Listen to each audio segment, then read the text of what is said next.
চলেন আজকে আপনাদেরকে দেখাই সবজি খিচুড়ি। সবজি খিচুড়ি কেন বললাম জানেন? কারণ আমি এতগুলো আইটেম দিব এই জন্য। তো প্রথমে কি কি ইনগ্রিডিয়েন্টস নিলাম, এই হচ্ছে তেল, এই হচ্ছে কি ঘি, তারপরে নিয়ে নিলাম ফুলকপি, সিম, তারপরে টমেটো, আলু, তারপরে এগুলো কি বলেন তো, পেঁয়াজের কলি, তারপরে কাঁচামরিচ, এগুলো হচ্ছে ওই যে পালং শাক। হ্যাঁ, আমার মেয়েকে খাওয়াবো তো সেই জন্য একটু বেশি ইনগ্রিডিয়েন্টস নিয়েছি। এগুলা হচ্ছে মটরশুঁটি, আর এগুলো হচ্ছে আসলে লাউ পাতা কুমড়ো পাতার পার্থক্য আমি বুঝি না, তো আর কি যেটাই ভাবেন। এগুলো ছিল, আমার মেয়েকে খাওয়াইতে পারি না, দেখি আজকে রান্না করে খাওয়াই, পারি কিনা রান্না করে। তারপরে নিয়ে নিলাম রসুন, তারপরে নিয়ে নিলাম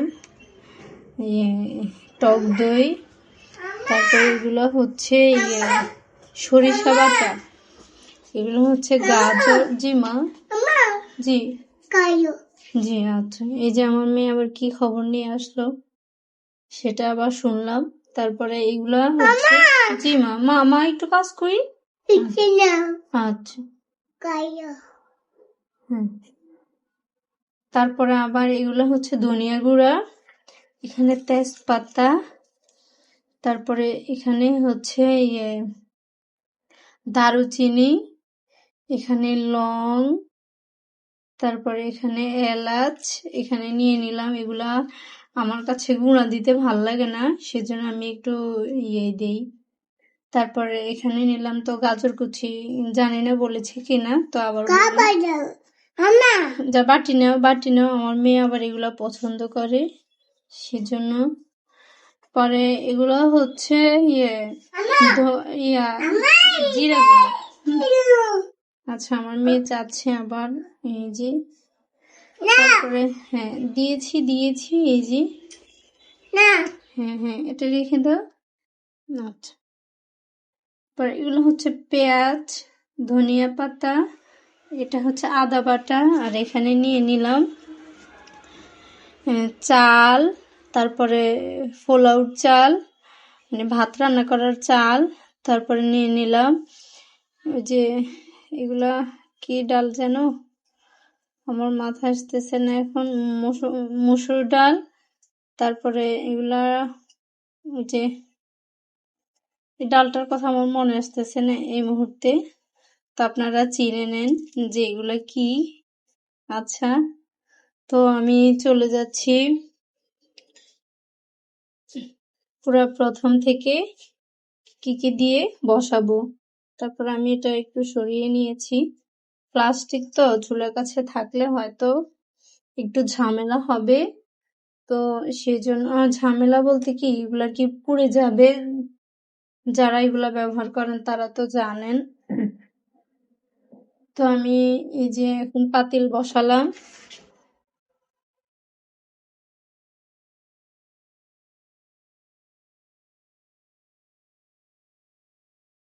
পাতিল বসিয়ে আমি এগুলা একটু সেটেল করতেছি, দেখি আমার ক্যামেরাটা ঠিক হয় না কেন। এই যে জি মা, এই যে আমি সব সেটেল করে ক্যামেরাটা ঠিক করলাম, স্পিকে যে এখন নিয়ে নিলাম। প্রথমে আমি চাল ডাল গুঁড়া এখানে নিয়ে নিলাম, একসাথে সব বসাবো তো সেজন্য হয়তো এক একজন এক এক ভাবে বসায়, তো আমি জানি না কে কিভাবে বসায়, আমার কাছে আবার এভাবে বসালে অনেক বেশি ভালো লাগে।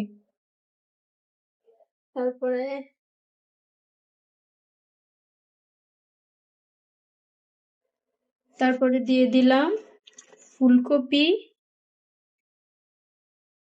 ফুলকপি দিয়ে দিলাম, তারপরে হচ্ছে আমার ফুলকপির ডাঁটা খেতে খুবই ভালো লাগে, তারপরে এগুলা দিয়ে দিলাম। একে একে সবগুলা দিয়ে দিলাম। ফুলকপিটাতে যে বাচ্চাদের জন্য অনেক উপকার, বিশেষ করে রোগ প্রতিরোধ ক্ষমতা বাড়ে সেজন্য। তারপরে দিয়ে দিলাম আলু। আলু আমার অনেক প্রিয়, নতুন আলু তো।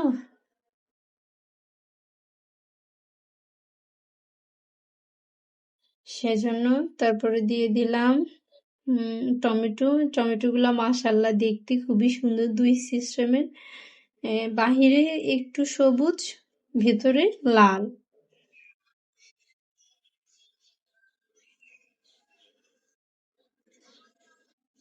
তারপরে দিয়ে দিলাম সবগুলা একে দিয়ে দিলাম। হ্যাঁ, তারপরে এই যে এগুলা কি সিম দিয়ে দিলাম সবগুলা বিসমিল্লাহ বলে। তারপরে আল্লাহ, আমার তো মনে হয় হবে না। আচ্ছা আমি দেখি। তারপরে দিয়ে দিলাম ওই যে কুমড়া নাকি লাউ পাতা, আমি চিনি না ওইগুলা। তারপরে দিয়ে দিলাম পালং শাক। তারপরে দিয়ে দিলাম পেঁয়াজের কলি। পেঁয়াজের কলি দেওয়ার পরে দিয়ে দিলাম কাঁচামরিচ। আমি একটু কাঁচামরিচ কম দিয়েছি কারণ আমার মেয়ে এগুলা এত কষ্ট করে রান্না করার পরে যদি না ঝাল খায় তাহলে কি করা, কষ্ট তো সব বিফলে যাবে। সেজন্য আর কি আমি একটু ঝাল কম দেওয়ার চেষ্টা করেছিলাম। এগুলো হচ্ছে মটরশুঁটিও দিয়ে দিলাম, জানি না মানুষ দেয় কিনা। তারপরে এগুলো সবগুলো দিয়ে দিলাম, ওই যে লং, এলাচি, তারপরে তেজপাতা। তারপরে দিয়ে দিলাম আদা বাটা।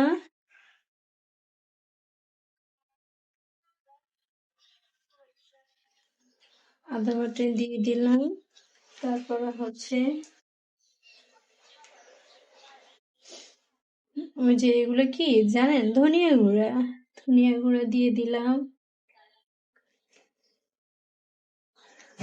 তারপরে দিয়ে দিলাম জিরা গুঁড়া 2 চা চামচ।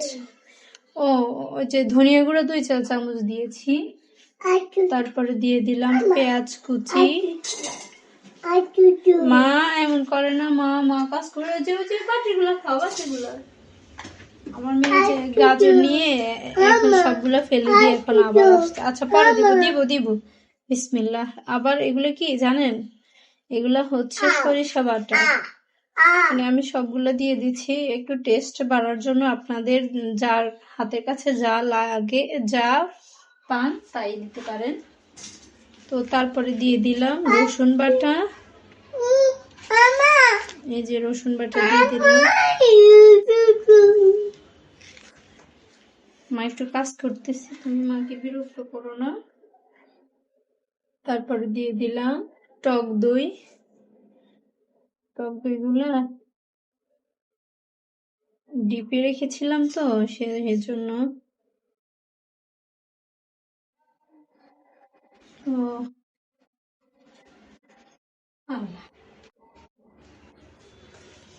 তো তারপরে দিয়ে দিলাম তেল।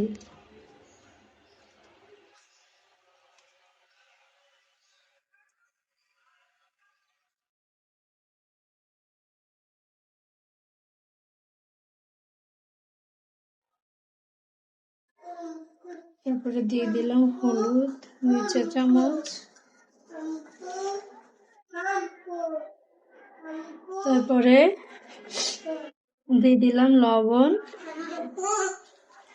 লবণটা একটু বেশি দিচ্ছি কারণ, জি মা, লবণটা একটু বেশি দিচ্ছি। এই যে জানি না, দিয়ে দিচ্ছি। জি মা, একটু মরিচের গুঁড়ো দিয়ে দিচ্ছি। ঝাল না হলে ভালো লাগে না, তবু আর কি মেয়ের জন্য চিন্তা করে একটু কম দিয়েছি। কি গো মা। তারপরে এগুলো সবগুলা ম্যারিনেট করে, আচ্ছা চামচ দিয়ে যাচ্ছি, আমি হাত দিয়ে করতেছি। এখনই দেখতে মাশাআল্লাহ কি ইয়াম্মি লাগতেছে। জানি না পরবর্তীতে কি হবে, এখন তো নড়তে পারতেছিলাম না, আল্লাহ ভালো জানে। আচ্ছা দেখতেছি আমার গড় পাতিল এখানে নামানো তো নাই, তো তাড়াহুড়া করে 10টা বেজে গেছে অলমোস্ট, তো সেজন্য আচ্ছা যাই করলাম, পাতাগুলো নিয়েছি, হয়তো ওইগুলো উঠাতে পারতেছিলাম না।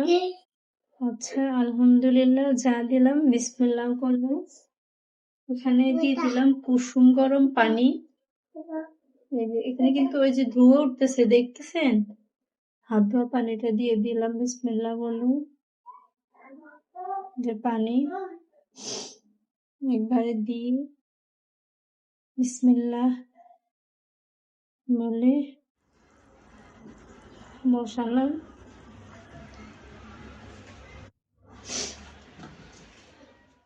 মনে হচ্ছে তেল কম, তো তেল একটু দিয়ে দিচ্ছি,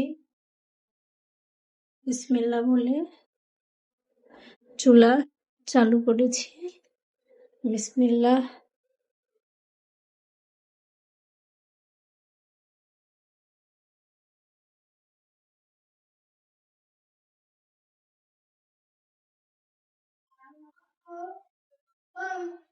কি গো মা,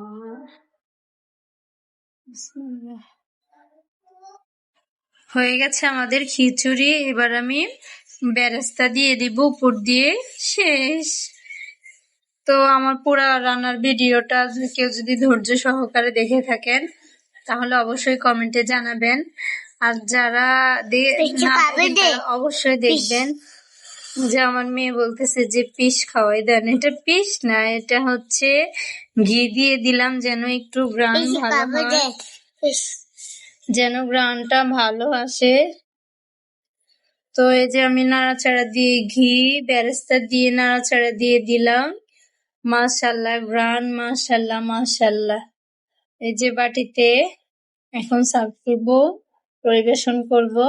এই যে আমার মেয়ের জন্য আগে আমি একটু নিয়ে নিলাম, না অবশ্যই আমিও খাবো সাথে, তো সেই জন্য আর কি দেখতেছি, আর মানে অনেক লোভনীয় লাগতেছে, এখন মনে হচ্ছে যে এখন একটু খাবো, হয়তো খেতে পারলে ভালো লাগতো। এই যে রসুনের আচার, আমার হাতের বানানো রসুনের ভিডিওটা আচারের আমি দিয়ে দিয়েছি, দেখে নিতে পারেন আমার চ্যানেলে অথবা পেজে, যে যেখান থেকে দেখেন। তো আমি আরো মজাদার করার জন্য রসুনের আচার দিয়ে সবসময় খাই। তো কেমন লাগলো আমার ভিডিও? আল্লাহ।